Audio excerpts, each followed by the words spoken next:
dance event with Kill the Buzz at the Revealed party you just played. Yeah, How was it? The energy was great. Like, it's always great to see all the Revealed recording friends with friends like family guys who like follow us throughout the world, and see them with all the merch and be excited to see you on stage. It's always like a blessing when you go on stage and see that reaction that everybody goes off on the tracks that you just made or the new projects that you play for the first time as well. And how's your Amsterdam dance event been so far? Well, it's already actually like over. Yeah, it's basically already over, but it's like you can hear on my voice. It's been hard, like doing. But fun. But fun as well. Like, you meet so much new people, and even like you see the same people as you saw last year, and you can see how they progressed in their own like music, or you see those A&Rs you've been dying to talk to. So it's been intense, but it's a lot of fun meeting up with people, doing masterclasses, giving more inside information about your life with like live couch sessions. So it's been good. And how is the vibe this year different than other years? I think for me personally it has been different, because like last year I would be dropping every party, and now I just picked like the hotspots where I wanted to go. Like, I went to the Sony Epic Amsterdam an Ultra party just to meet up with a couple of guys, and that was it for the night. And then the next day I did a live couch session, some interviews, and that's basically it. Like in comparison to last year's, I would like drop by every party, would hang out until 5 or 6 in the morning. But now I take like my key locations where I want to be at. Take it easy. Yeah, but the atmosphere is the same. Like, it's always fun. It's always about partying, about dance music especially. So it's good. It's and we're all here for the same reason. Exactly. And what new music do you have coming up? I have a lot of like side projects besides like doing the dance music.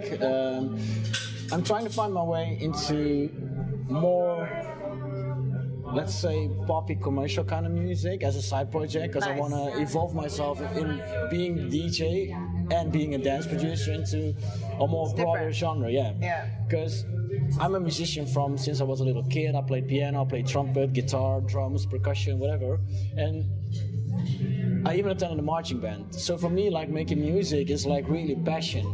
And getting from your bedroom to the dance industry is one step, but getting yourself from the dance industry to the rest of the world, that for me, that's like the next step where I want to go to, basically.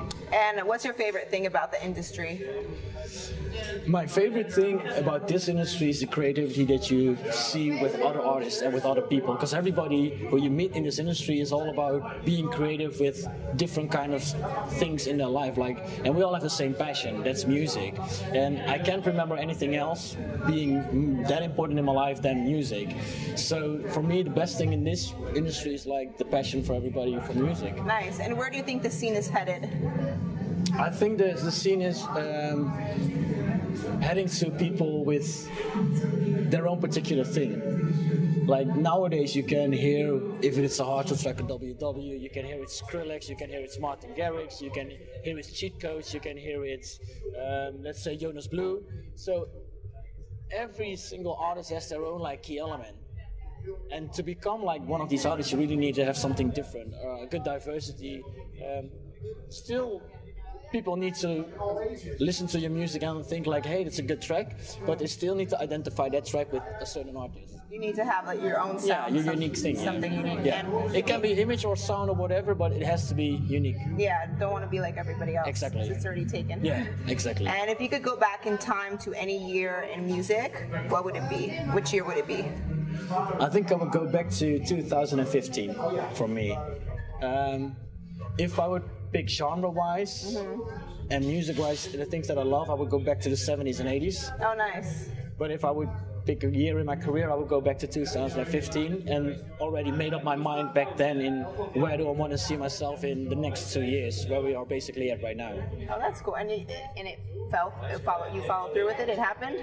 Well, it didn't happen like the way that I wanted it to happen, because in my personal life a lot of stuff happened which I had to go up with and still be like relevant in this industry and still keep up with like music production, doing all the shows.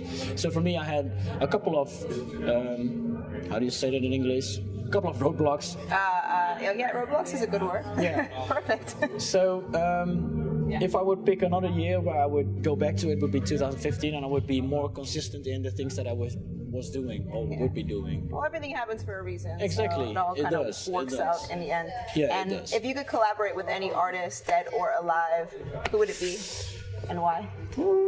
If I would collaborate with any artist dead or alive, I think I would want to collaborate with Zed. Oh, okay, interesting. Why? Like Zed is like, he's a genius, like, and he's a fun guy to He's see. a musical prodigy. Yeah, he's a real musical project. Like, the thing is, like, if you look at him from like an outside point of view, he looks like that typical fun guy who's like so creative and still has his own like signature thing. And that's something, that's a guy who inspires me a lot. And even like listening to all his new tracks, and even like listening to all his older tracks, for me it's been always an inspiration. But there's like so many artists as well, like Daft Punk, etc. But if I have to pick a particular person right now, then I would say Zed. Have you hit him up? No, never. Collab never. bro? No, I've never even met him. So Oh, really? yeah, I hope in the future, but we'll see what happens. Nice. And what do you like to do when you're not making music? I like to hang out with my girlfriend, with my family. I like to hang out with friends and just chill out. Just be me and just do my own stuff for a day. And then the next day I can go on again with music. Awesome. And what do you have coming up next? What's after ADE? After ADE, well, I'm going back to the States. I'm going to do 2 shows with Hardwell.